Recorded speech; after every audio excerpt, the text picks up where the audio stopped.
स्वागत है आपका हमारे आज के इस नए वीडियो में। इस वीडियो में हम क्लास 10 के चैप्टर 2 बहुपद के इंट्रोडक्शन को जानेंगे। देखिए, बहुपद का इंग्लिश पॉलिनोमियल्स होता है और बहुपद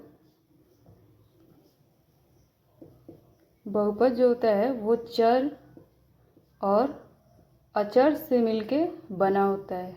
अब हम जानते हैं कि चर और अचर आखिर होता क्या है।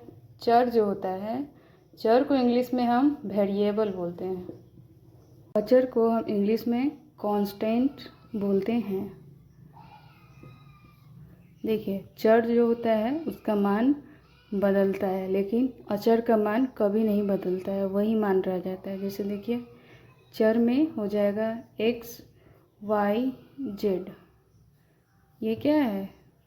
इसका मान हमेशा बदलते रहता है। और ये कांस्टेंट जैसे 1 2 3 4 ये फिक्स है। जैसे कोई बोलेगा कि मैंने उसे x रुपीज़ दी, यानी यहाँ पे ये बात नहीं है कि कितने रुपए दी, x है, इसका मान कुछ भी हो सकता है। और अगर बोला जाएगा कि मैंने उसे 5 रुपया दिया, तो क्या यहाँ पे फिक्स है कि हाँ मैंने उसे 5 रुपया ही दिया, तो ये क्या है? कांस्टेंट हो जाएगा। और ये वेरिएबल, इसका मान हमेशा बदलते रहता है। तो चलिए अब हम बहुपद के घात के बारे में जानेंगे। देखिए, जैसे 5x,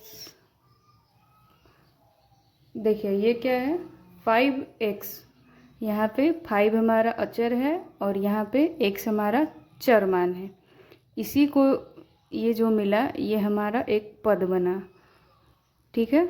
और 5x + 2 ये हमारा क्या बना? बहुपद। एक से अधिक पद जब मिलते हैं तो क्या बनते हैं? बहुपद बनते हैं। तो देखिए, ये हमारा बहुपद बना। इसका अगर हम बात करेंगे घात का, तो देखिए यहाँ पे x का घात कितना है।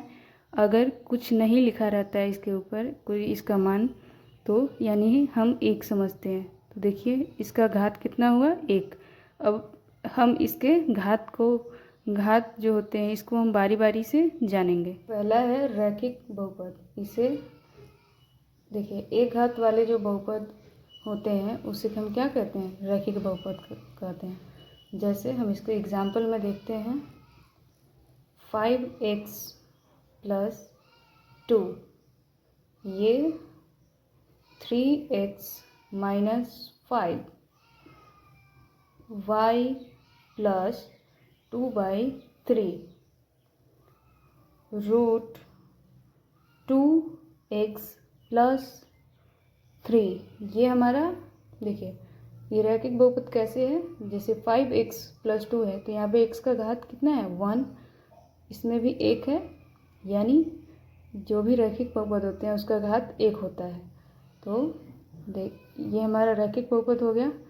अब हम आगे देखते हैं। दूसरा है हमारा द्विघाती बहुपद।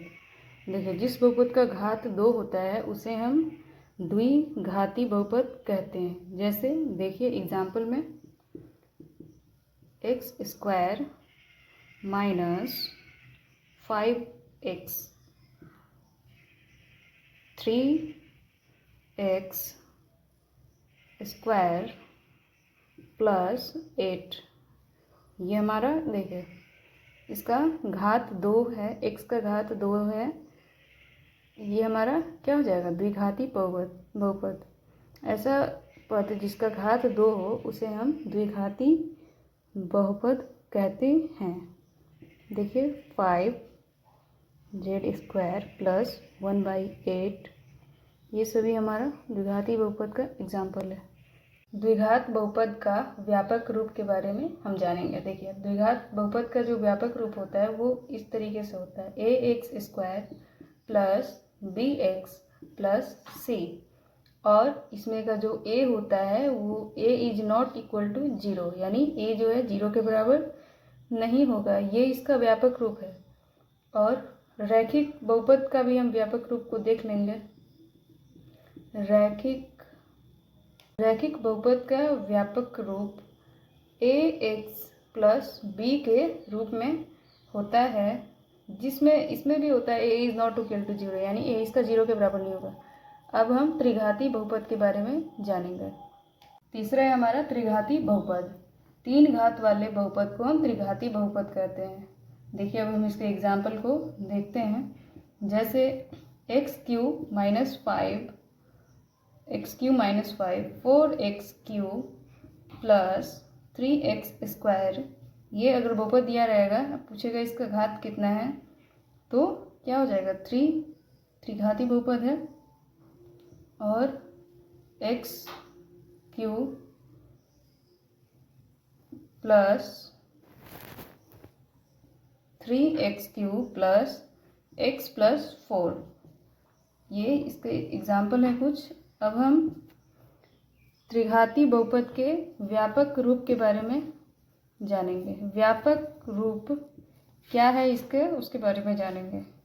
देखिए इसका व्यापक रूप है, इस रूप में ax cube plus bx square plus cx plus d, ये इसका व्यापक रूप है जिसमें a is not equal to 0। अगर आपको वीडियो अच्छा लगा तो कृपया चैनल को लाइक सब्सक्राइब जरूर करें। धन्यवाद।